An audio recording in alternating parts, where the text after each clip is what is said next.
Calder Voss was just 2 weeks away from marrying Alandra Wren when both she and his twin brother, Soren Voss, vanished without a trace, leaving behind no note, no goodbye, and no clue. A decade later, Calder uncovered a hidden journal, a forest shelter, and a grave that revealed a terrifying truth he never saw coming. Calder Voss had never imagined that his life could change in an instant. He was 2 weeks away from marrying the woman he had fallen in love with 5 years earlier. Alandra Wren, a soft, spoken artist with a smile that could still his worst thoughts, had been his peace during the most chaotic moments of his life. The two of them were building a future, planning a modest but beautiful wedding at a family-owned vineyard just outside of Boston. Invitations had gone out, flower arrangements selected, catering finalized.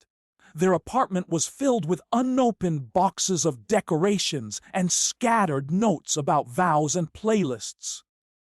Everything seemed perfect. Calder's twin brother, Soren Voss, was not just his sibling. He was Calder's mirror, both physically and emotionally, although their personalities differed sharply. Where Calder was methodical and grounded, Soren was daring and magnetic. Growing up, Soren often drew the spotlight while Calder found comfort behind the scenes. Yet there was never any jealousy, at least none that Calder had ever noticed. Soren had been his best friend since birth and his biggest support system.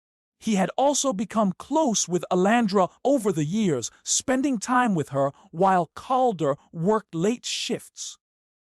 Calder didn't mind. In fact, he appreciated the bond they shared. It felt like having two halves of his world tied together in harmony. That weekend, Calder had been called to Philadelphia for an urgent work assignment. It was supposed to be a routine trip, meetings, a presentation, and back in time for dinner Sunday night. He texted both Alandra and Soren when he landed, but neither replied. It wasn't strange at first.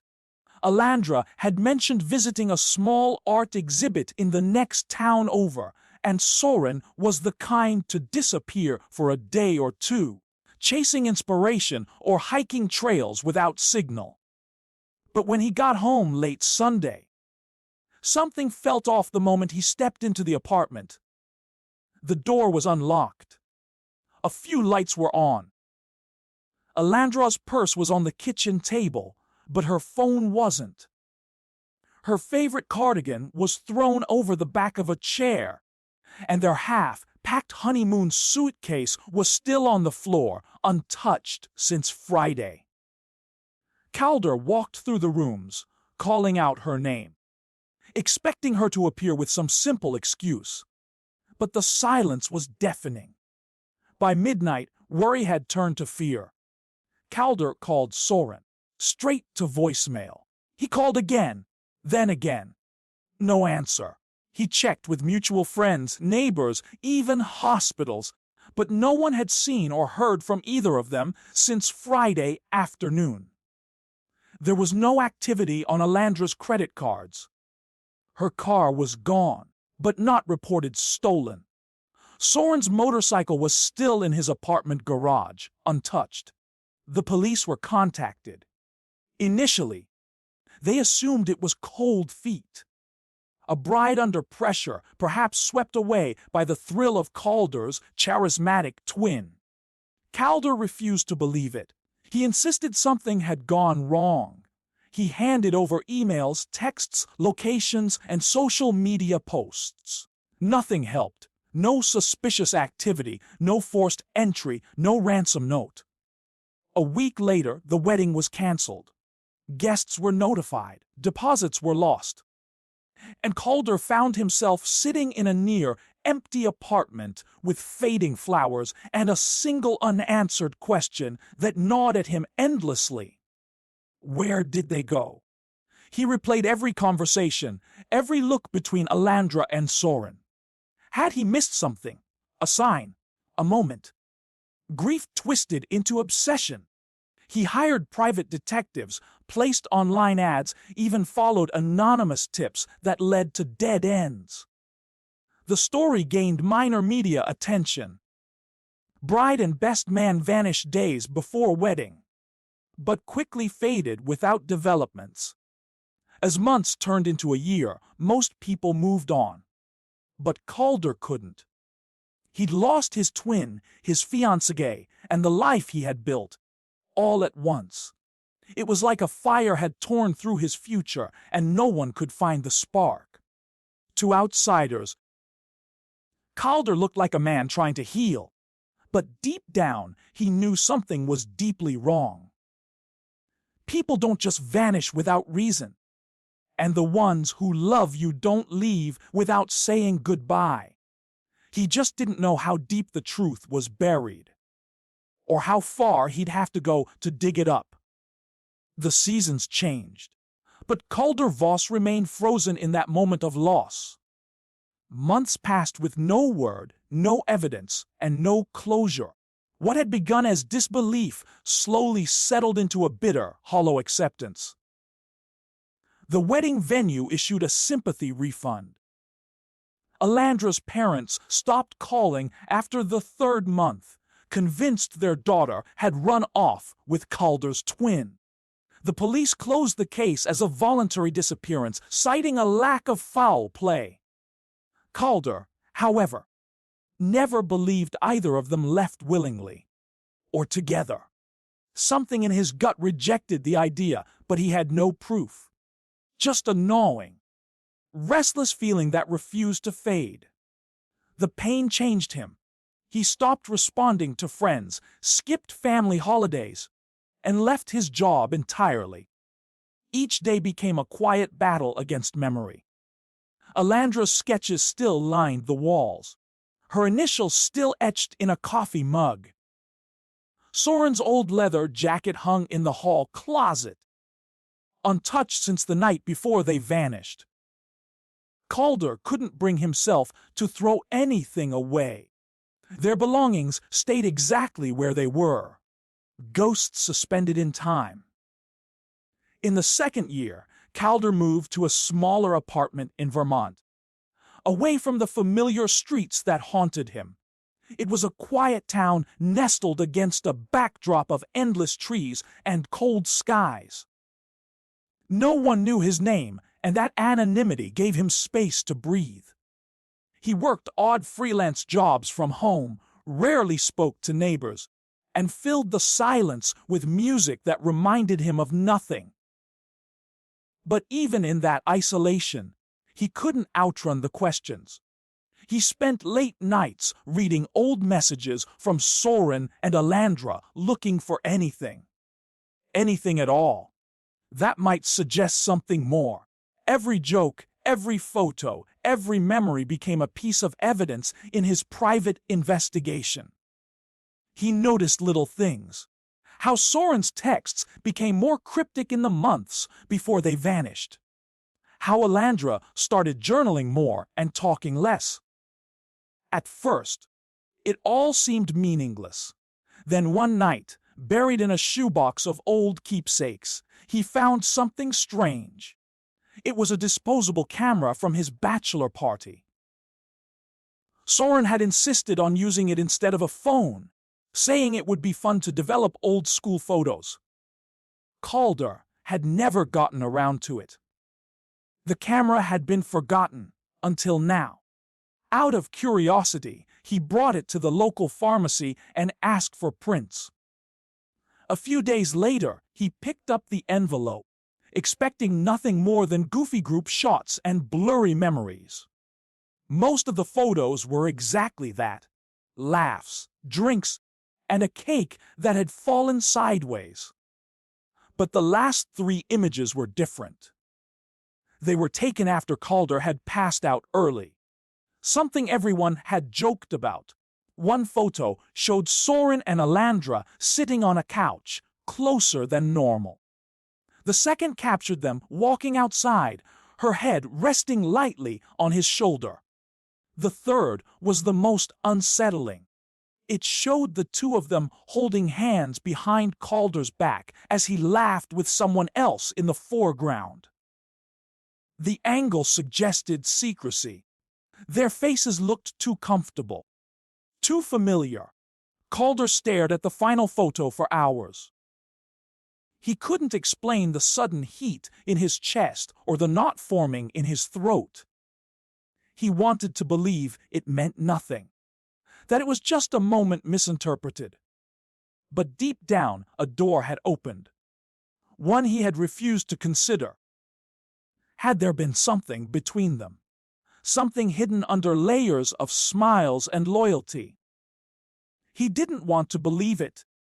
But now he had to ask himself, had he been blind? Had the two people he loved most been lying to him? The photo wasn't proof of betrayal, but it was enough to unravel the fragile narrative Calder had held on to. He realized he didn't know the full story, not even close. And that made everything worse. Because if the lie had started before the disappearance, then maybe the truth was darker than he had ever imagined. It wasn't just about where they had gone.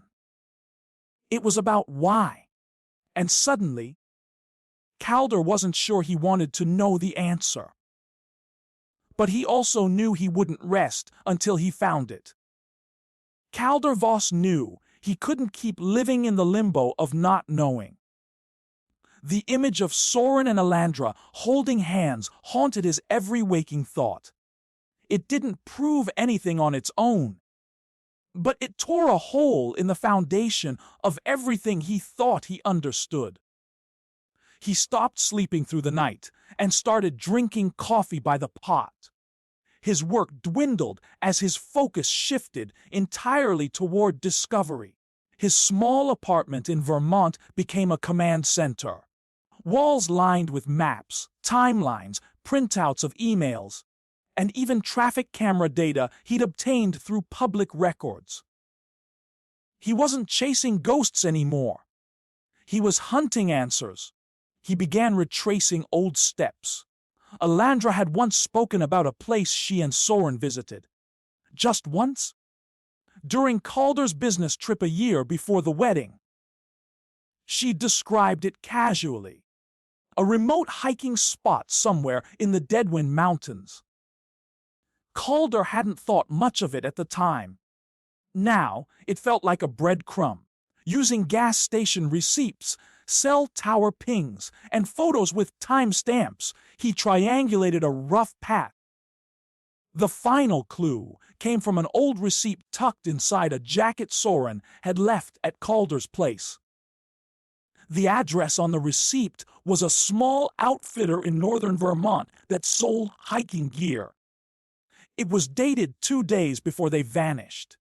It was early spring when Calder packed a small bag and drove out to the Deadwind Trail system. The roads were still patchy with frost, and the trees were brittle from winter's hold.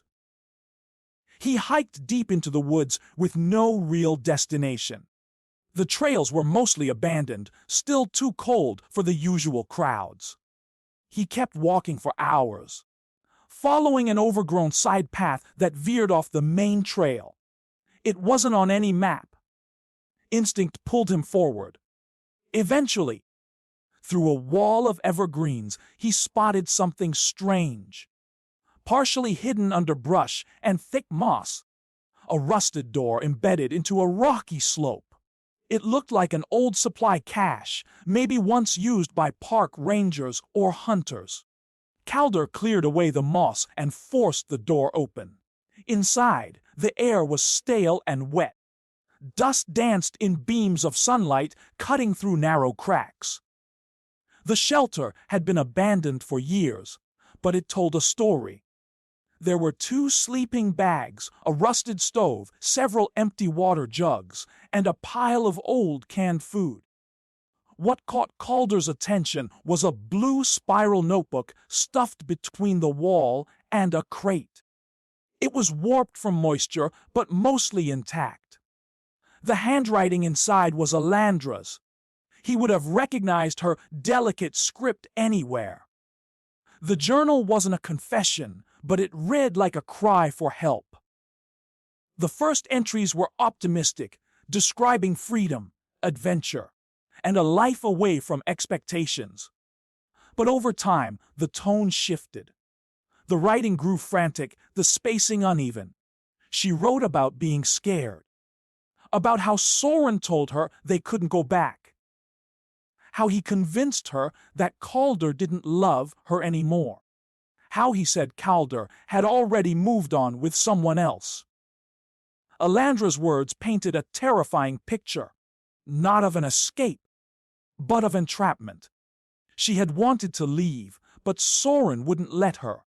She hinted at days spent locked in the shelter while he went out for supplies. She mentioned arguments, bruises, and nights she cried herself to sleep. The last entry was stained with what looked like blood. It ended mid-sentence, as if interrupted. Calder sat in that shelter for what felt like hours, reading the journal over and over. The ground beneath him felt unsteady, like the weight of what he'd found could snap the earth in two. He had come looking for a trail, and instead he'd found a tragedy buried under dirt and silence. When he left the shelter, the forest didn't feel the same. It felt hostile now, full of secrets and pain. He knew this was only the beginning. He took the journal and hiked back, determined to show it to someone who could do more than listen. It was no longer just about grief or betrayal. It was about justice. Something had happened here, something monstrous. And even after 10 years, Calder was going to make sure the truth didn't stay buried any longer. Calder Voss returned from the forest with more than a journal. He returned with purpose. For nearly a decade, he had been stumbling through shadows, chasing whispers and fragments. Now, he held proof that something had gone terribly wrong. Alandra's words were a window into a nightmare, and though she hadn't spelled everything out, it was enough to confirm his worst fears. Soren hadn't just vanished with her. He had trapped her, twisted her mind, and controlled her life. Calder could no longer ignore the darkness his brother had hidden behind his charming grin. Back in Vermont, he scanned every page of the journal, carefully preserving the original. He reached out to a private investigator named Zedra Flint, a sharp and reclusive expert in missing persons and cult activity. She had a reputation for uncovering truths law enforcement couldn't, or wouldn't, touch. Calder shared everything with her: the timeline, the shelter's location, and the journal. Zedra read the pages in silence, then simply nodded and said she had seen patterns like this before. Zedra dug into Soren's history. Most of it was familiar: his failed app startup, a brief stay in a psychiatric center following a mental breakdown, and a quiet 6-month disappearance after that. What Calder hadn't known was that during those 6 months, Soren had checked into a place in Montana under a false name. It was a secluded spiritual retreat called the Hollow Path, known for pushing radical emotional control techniques. It had since shut down after legal scrutiny, but alumni from the program had scattered across the country, many of them adopting new identities and lifestyles rooted in paranoia and detachment from society. Zedra theorized that Soren had absorbed the retreat's philosophies and twisted them. He may have used emotional manipulation tactics he'd learned to isolate Alandra and feed her lies about Calder. He likely lured her into believing the outside world would never understand their love, or that Calder had betrayed her first. That journal entry about Calder moving on lined up too closely with Soren's likely rhetoric. It was all a calculated effort to sever Elandra's ties to reality. The next breakthrough came unexpectedly. Zedra ran a reverse search on supply store transactions around the time of the disappearance. One small store in Idaho had made multiple large cash purchases of survival gear under the name Ellie Renford. It was a stretch from Elandra Ren, but the handwriting on the forms was nearly identical to the journal.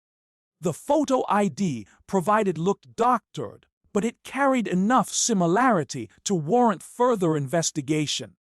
Calder and Zedra traveled to Idaho under the radar.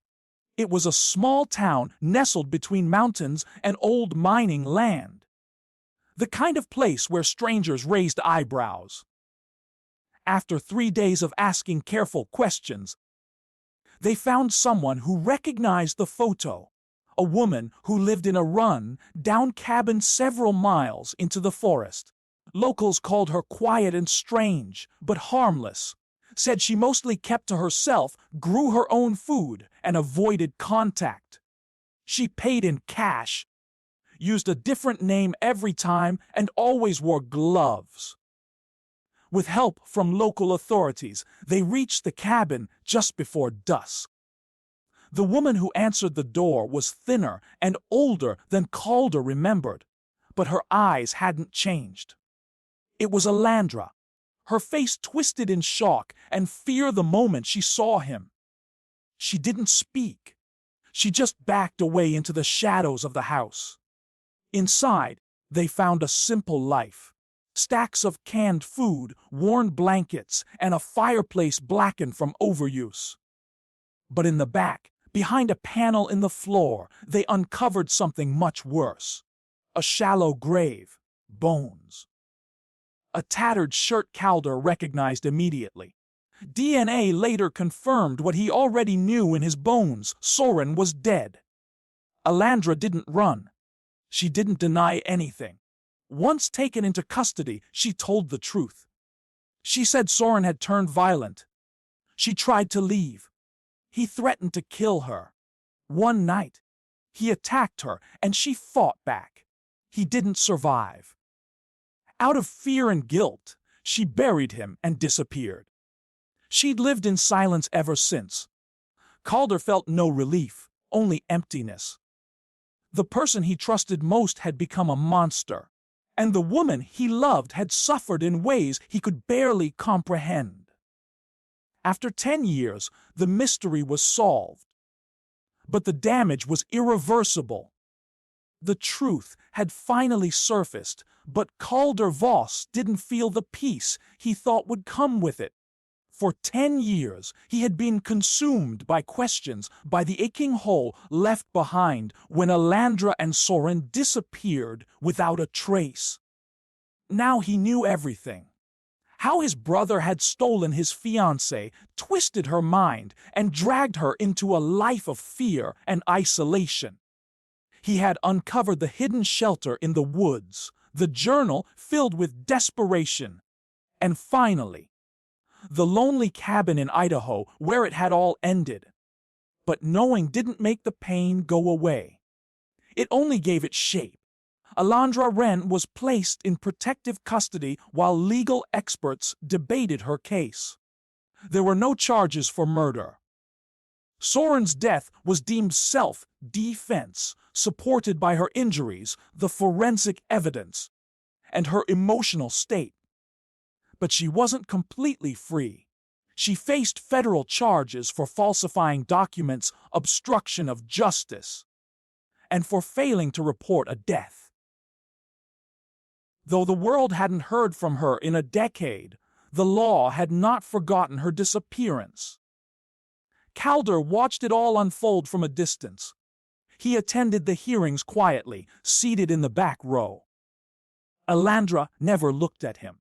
Whether out of shame, fear, or guilt, he didn't know. And he didn't ask.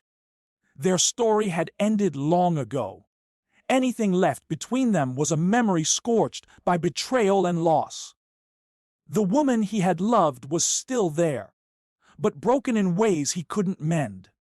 And he, too, had been shattered by the same storm. The media frenzy was short-lived but intense. Runaway bride found a decade later made for a juicy headline. Whispers about cults, mountain hideouts, and twin brother drama filled online forums. Everyone wanted a piece of the mystery, but Calder refused all interviews. He didn't want to be a part of anyone's entertainment. The truth had already taken everything from him. He wouldn't let it be packaged and sold. After the trial concluded, Alandra was sentenced to a brief period of monitored rehabilitation. Not prison. She was placed in a trauma recovery facility in Oregon, away from reporters and curious eyes. Calder never visited. He sometimes thought about writing her a letter, but the words always felt inadequate. There was nothing to say that could undo the past. Instead, Calder did the only thing that felt right. He let go. Slowly, methodically. He sold the apartment he'd kept empty for years. He donated Alandra's art supplies to a community center. He boxed up Soren's belongings and gave them to charity. The bachelor party photo, the journal, even the printed maps. He burned them all in a fire pit behind his Vermont home one cold evening. Watching the pages curl and blacken, he whispered a goodbye, not to them, but to the life he had imagined, the one that had never come to pass. Calder eventually moved again, this time to a quiet seaside town in Maine. He rented a small cottage, painted the walls himself, and started volunteering at a local lighthouse restoration project. There, among the wind and salt and peeling wood, he found something close to peace. He stopped needing to explain things. He stopped asking why. Some days, the past came rushing back without warning. A smell, a song, a stray glimpse of someone with dark hair. But the grief no longer ruled him. It lived beside him, quietly. He never married, never tried to. But he learned to live alone without feeling empty. People in town knew him as the quiet man who fixed boats and walked the shore at dusk. No one asked about his past, and he never offered it. In time, Calder came to understand that not all endings bring justice. Sometimes they simply bring clarity. Soren had taken more than a woman. He had taken trust, innocence, and a future that never got a chance to exist. Alandra had lost herself long before she vanished, and Calder had spent a decade chasing ghosts only to find scars. The mystery had ended, but the echoes would remain. Not loud, not sharp, just always there. Reminders of love, betrayal, and the haunting price of silence.